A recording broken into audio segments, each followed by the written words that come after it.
High range മേഖല സമാനതകളില്ലാത്ത പ്രതിസന്ധികളിലൂടെ കടന്നുപോകുന്ന ഒരു കാലഘട്ടമാണിത്.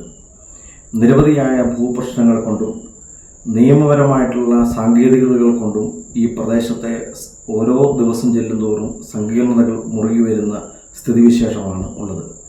അതുകൊണ്ട് വാഗ്ദാനങ്ങൾക്കപ്പുറത്തേക്ക് ശാശ്വതമായ പരിഹാരങ്ങൾ എങ്ങും എത്തുന്നില്ല എന്ന സ്ഥിതിവിശേഷം നിലനിൽക്കെ ഈ വിഷയങ്ങൾക്കെതിരെ ശക്തമായ മുന്നറിയിപ്പുമായി ഇടുക്കി രൂപത സമരമുഖത്ത് വീണ്ടും സജീവമാവുകയാണ്.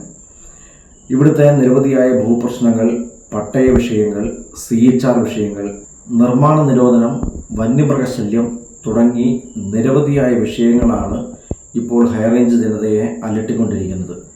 ഈ വിഷയങ്ങളെല്ലാം പരിഹാരമുണ്ടാകും എന്നുള്ള വാഗ്ദാനങ്ങൾക്കപ്പുറത്തേക്ക് ശാശ്വതമായ പരിഹാരത്തിലേക്കുള്ള ഒരു നടപടിക്രമവും പൂർത്തിയാകാത്ത സാഹചര്യത്തിൽ സർക്കാരിൻ്റെ ഈ മെല്ലെപ്പോക്കിനെതിരെ സമരമുഖത്ത് ഇടുക്കി രൂപത സജീവമാകുകയാണ്. അതിൻ്റെ ഭാഗമായി 4-ാം തീയതി ചൊവ്വാഴ്ച ഇടുക്കി കളക്ടറേറ്റിലേക്ക് കത്തോലിക്ക കോൺഗ്രസിൻ്റെ ആഭിമുഖ്യത്തിൽ ഇടുക്കി രൂപത സമരം സംഘടിപ്പിച്ചിരിക്കുന്നു.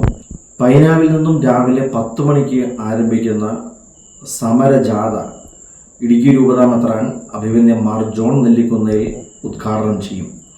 AKCCയുടെ രൂപത പ്രസിഡന്റ് ശ്രീ ജോർജ് കോയിക്കൽ നയിക്കുന്ന ഈ സമരജാഥ കളക്ടറേറ്റ് പടിക്കലെത്തുമ്പോൾ സമരസമ്മേളനം ഇടുക്കി രൂപത അധ്യക്ഷൻ അഭിവന്ദ്യൻ മാർ ജോൺ നെല്ലിക്കുന്നേൽ പിതാവ് അഭിസംബോധന ചെയ്ത് സംസാരിക്കും. രൂപതയിലെ വിവിധ ഭക്തസംഘടനകളുടെ നേതാക്കളും ഈ സമ്മേളനത്തെ അഭിസംബോധന ചെയ്യുന്നതാണ്. ഹൈറേഞ്ച് പ്രദേശം നേരിടുന്ന ഈ പ്രതിസന്ധികളെ പൊതുസമൂഹത്തിന് മുമ്പിലും ഗവൺമെൻറ് മുമ്പിലും എത്തിക്കുന്നതിനുള്ള ശ്രമമാണ് ഇടുക്കി രൂപത നടത്തുന്ന ഈ സമര മുന്നേറ്റം.